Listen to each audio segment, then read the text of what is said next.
પણ તે વચને વર્યાએ વિશ્વથી ન્યારા પૂજાય થઈને દેવો રામ કૃષ્ણ દેવા ઝલકી રહ્યા પુરાણમાં દાખલો લેવો આવા જે વચને વર્યા છે એવા સંત મહાપુરુષોને અહીંયા વધારેલ સર્વત્ર સ્નેહીજનોને સર્વત્ર ને મારા દાસના જય ગુરુ। પ્રથમ ભક્તિનું પગથિયું વેદ વ્યાસથી ગુરુ પૂર્ણિમાનો મહિમા ચાલ્યો આવે।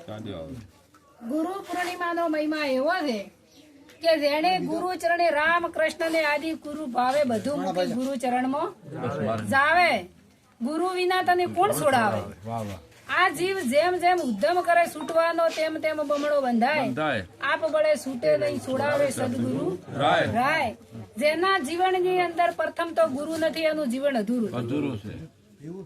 ખાય પીએ ઊંઘ આવે તો ઊંઘે ને મોત આવે તો મરી જાય, આવું તો જનાવરે જીવન જીવે। પણ આપણે પોચ ઇન્દ્રિયનું જ્ઞાન છે અને જો આપણું પોતાનું ભોન ભૂલી જાય કે આપણે શું કરવા માટે આયા હતા।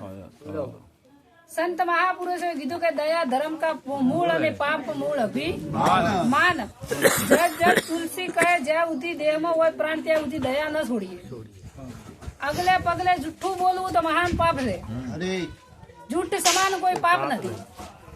જે સંત મહાપુરુષોએ કીધું છે કે તો સત્ય ને વર્યાવો તો થોડું બોલો પણ સત્ય બોલો। સત્યવાદીઓના ઇતિહાસ દોરાઈ જાય, જે બોલ્યા એમનો હાલ પુરાવો મળે છે। અને અહીંયા નિરોધ મહારાજે એવી ભક્તિ બતાવી દે કે સચોટ વર્તમાન ઉપર આવી દો અને નિરોધના વર્તમાને રહી અને પરિપૂર્ણ તમે કોણ છો ને એની પારખ કરો। બીજાને જોવાની કોઈ જરૂર નથી, તમે કોણ છો?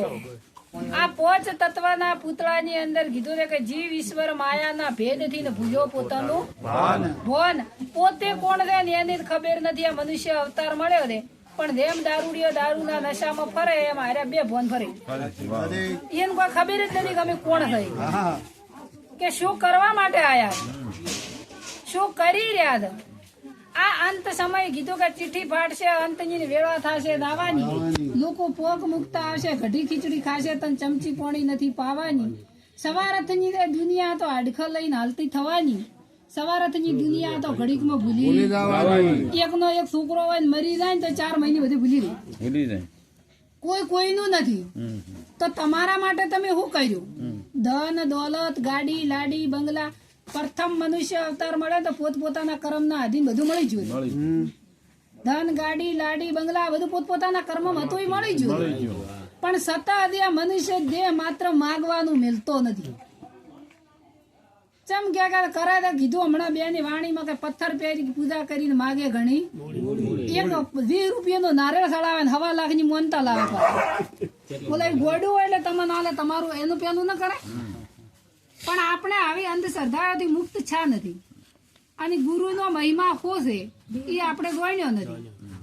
જ્યાં સુધી ગુરુના ચરણમાં ન દો ત્યાં સુધી તમને તમારી પારખ ન પડે। આખા વિશ્વને ઓળખો પણ તમે કોણ છો ને એની પારખ ન પડે। અંદર આપણે આપણને ઓળખતા હોય બીજાનું ઓળખ, તમે કોણ છો એની પારખ કરો। ગીતાજીમાં કીધું કે હે અર્જુન ફક્ત ને ફક્ત મનુષ્ય બનીને તું તને જોણી કે તું કોણ છે, એમ કીધું કે મનુષ્ય બનીને તું મને જોણી લીધી। શું કે આ સંત મહાપુરુષો એવું કીધું કે સતી તોરણ બોલી કે પાપ તારું પ્રકાશ જાડેજા ધર્મ તારો, એમ કીધું કે મારો ધર્મ અભાજે કે તમારો ધર્મ શું છે? મનુષ્ય માત્ર મળ્યો રે આપણે 9 મહિના સુધી માના ગર્ભવાસમાં ઊંધા મસ્તક એ કોરી નરકની ખોઈ નથી, અને એ બંધન માંથી છૂટ્યા અને ઓય આઈને બંધનમાં બેઠા। મૂળ તો બંધન નું બંધન કે બંધન, અને આ બંધન માંથી છૂટવું હોય ને તો સદગુરુ સિવાય કોઈ ના છોડાય। કોઈ કીધું કે મોટામાં મોટો ભય એનો જન્મ ને મરવું, અને સંત મહાપુરુષે કીધું કે જન્મ મરણ નો ત્રાસ છે ભારે છૂટી શકે મનુષ્ય ભૂલ્યો દવાર 84 મોત આવે, ગુરુ વિના તન કોણ છોડાવે। જો આ મનુષ્ય અવતાર ભૂલી જા તો વારંવાર ફેર હાચ આવવાનો નથી। આ અવતારમાં ભજન થઈ શકે? કોઈ ઢોરણ કીધું કે તમે ભજન કરો, કોઈ કૂતરને કીધું કે તમે ભજન કરો, અને એ અંદર કોઈ નડે છે? ઢોરને કે કૂતરને કોઈ દાડો હોબ્યો કે ભૂવાઈ દોડાય એ બોજાય એવું અંદર આપણે ચમ બોધેવી આપણે જ નડે છે, આપે નડે છે એટલે ધીરે આપણને નડે, નકર ચમ એ નહીં નડતું। પણ આપણને ખબર નથી કે આપણે શું કરી રહ્યા છે।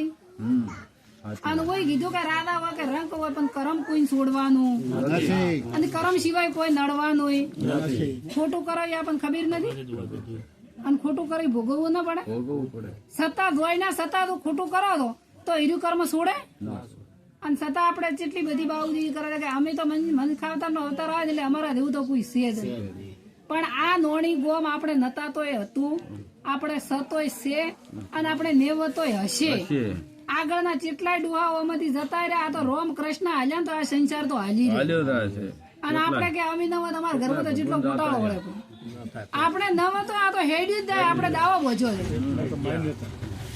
જેના છોકરા મેલી માવતર મારી રીત મોટું નથી થતા પણ આપણે જેવો દાવો દે કે અમે તો નવા તમારા ઘરમાં અમે વગર પોદડું ના આવે પણ આવા દાવા કોણ છોડાવે તારી સંતોના ચરણે દો ને તારે તમે નથી તો આ તો જીવન ચાલ્યું આવવાનું છે અને મનુષ્ય અવતાર મળ્યો છે એટલે જોણી લ્યો અને ફરી વાર હાથ આવવાનો નથી પરમાત્મા તો એવો છે કે નિરંજન નિરાકાર ઈ આકારમાં આવે એવો ખાટે ખાટે અખાટ છે આકારે આકારે નિરાકાર પણ એ નિરાકાર છે એવી રીતના ભગવાનને ગોતવા માટે કોઈ ગંગાજી જા કોઈ કાશી જા કોઈ કેદાર જા હળીએ સડ્યા પણ ભગવાન નક્કી થતો અંદર કોઈ ભગવાન ખોવરા એવો છે ભગવાન ખોવરા એવો નથી અને ઓય અજ્ઞાની પણ જડા એવો નથી જડે કરી ચાની દડ્યો મીરાબાઈ દડ્યો નરસિંહ મહેતા દડ્યો જલારામ ને દડ્યો જેને તેને દડ્યા એના ઇતિહાસ ગુરુચરણી જાય દડ્યો રામકૃષ્ણ ગુરુચરણી જતા તો એ નક્કી છું કે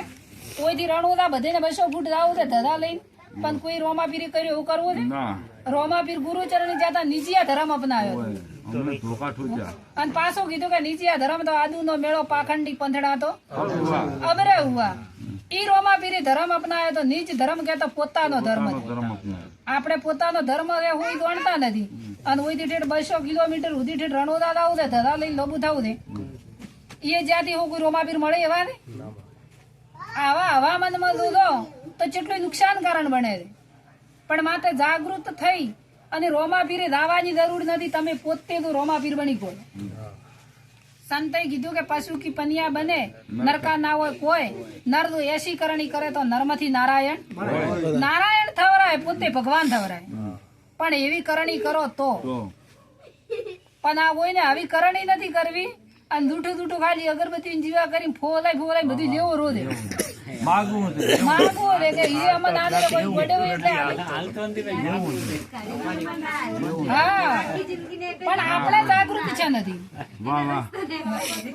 પણ જયારે સંતના ચરણે દો તો તમને આવી જાગૃતતા આવે અને આવી અજ્ઞાનતાની ઊંઘ ઉડી જાય કોઈને કોઈ એવું કહેતું હોય તો આ એક ખાલી કુદરતી પવન વાયુ એક જ છે ને બધું આખો વિશ્વ પ્રાણ તત્વના આધારે જીવે છે આ જે પ્રાણ તત્વ ચાલી રહ્યો છે એ એક જ સાચું તત્વ છે અને આ પ્રાણ તત્વ તો નીકળી જાય તો કોઈની અંદર માતા ધૂણવા આવે ના આવે ચમ બીજી માતા મેં ધૂણવા આવતી હોય જીવી ફેર તત્વ મેં ઊભું ન કરી નાખે ઈ તો દીવતી છે ને ઓલો મરી ગયો પણ માતા દીવતી નથી તો ચમ એને નડાવતી નથી વડા અંદર પે તો પછી એમાં ન પે પણ આવી અજ્ઞાનતા છે અને આપણે મોની લીધી છે પોતે ધૂણે લ્યા માતા પછી તમે લાઈ અને બ્રાહ્મણ અને પ્રાણ પ્રતિષ્ઠા કરાવો જો એ બ્રાહ્મણ એની મૂર્તિની અંદર પ્રાણ પૂરતો હોય તો એ પથ્થરની મૂર્તિ છે આ શરીરમાંથી આ પ્રાણ તત્વ વહી જાય તો પથ્થર જ છે કે તો આની અંદર પ્રાણ પૂરી ન કે ના પૂરી કે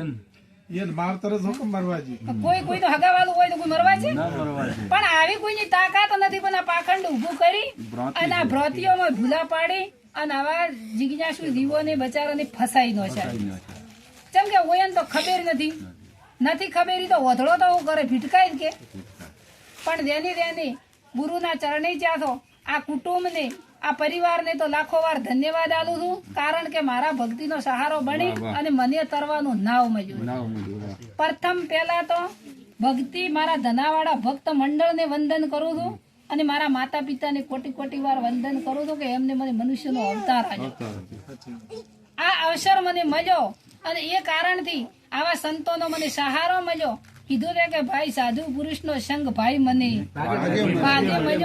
ભાગે મળ્યો ને મારા કર્મે દડ્યો એવો ઉડી લાજો મને રંગ આવા સાધુ પુરુષનો સંગ ભાઈ મને કોક ભાગ્ય મળ્યો મારા મા બાપે મને જન્મ આપ્યો હતો પણ એવા મારા ભાગ્યના લલાટ એવા સંત મહાપુરુષોનો સંગ લખાયેલો હતો એટલે આવા સંતોનો સંગ છો છે અને આ સંતોના સંગથી એવા આ નોણી ગોમમાં આવતો એવો કુટુંબ પરિવાર પણ મળ્યો છે કે મારું આ નાવડું પાર ઉતરે. ભવસાગર કરી ભક્તિ કરવી એ કેવું ને કરવું કઠિન છે, કઠિન છે. પણ એવો પરિવાર મળ્યો છે, એવો કુટુંબ પણ મળ્યું છે કે કુટુંબે મને સાથ આલ્યો છે. દાતા. કુટુંબે મારા સાથ સહારા વગર ઓથ વગર વેલો સડતો એમ આ પરિવારેના કુટુંબે આ નોણી ગોમને એવો સાથ આલ્યો છે કે મારી ભક્તિ પરિપૂર્ણ થાય. એવા હું સંતો પાસે આશીર્વાદ માંગુ છું. આ મારું નાવડું ભવસાગરની પાર ઉતરે. સદગુરુ